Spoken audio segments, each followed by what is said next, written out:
He was there. He was on top of him. And he was on top of him. On top of him. Sometimes you ask for the truth, sometimes you insist on the truth. And the truth is the defendant was on top of him for 9 minutes and 29 seconds. And he had to know. He had to know. His ego, his pride. Not the kind of pride that makes you do better, be better. The kind of ego-based pride. But the defendant was not going to be told what to do. He was not going to let these bystanders tell him what to do. He was going to do what he wanted, how he wanted, for as long as he wanted.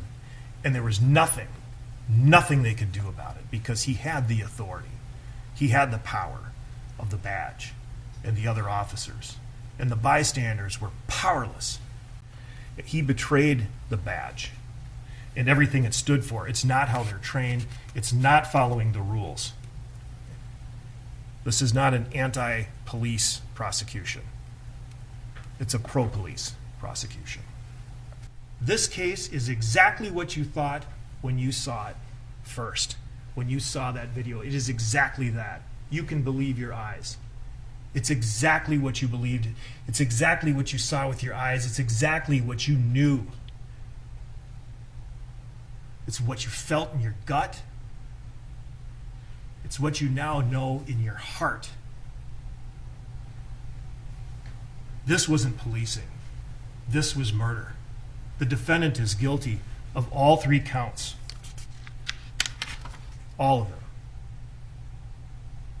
And there's no excuse. The standard is not what should the officer have done in these circumstances. It's not what could the officer have done differently in these circumstances. The standard is what were the facts that were known to this officer at the precise moment he used force, and considering all of the totality of circumstances and facts known to the officer, what would a reasonable police officer have done? A reasonable officer will hear the words that the suspect is saying.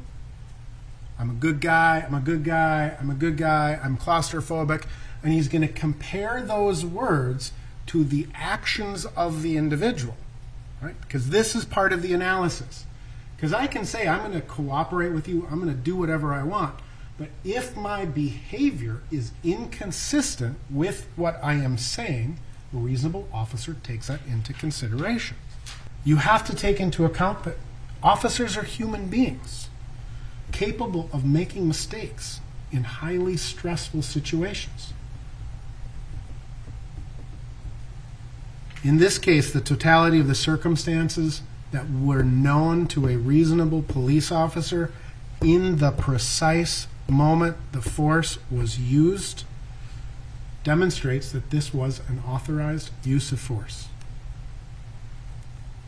as unattractive as it may be. And this is reasonable doubt. All of the evidence shows that Mr. Chauvin thought he was following his training. He was, in fact, following his training. He was following Minneapolis Police Department policies. He was trained this way. It all demonstrates a lack of intent. There is absolutely no evidence that Officer Chauvin intentionally, purposefully applied unlawful force.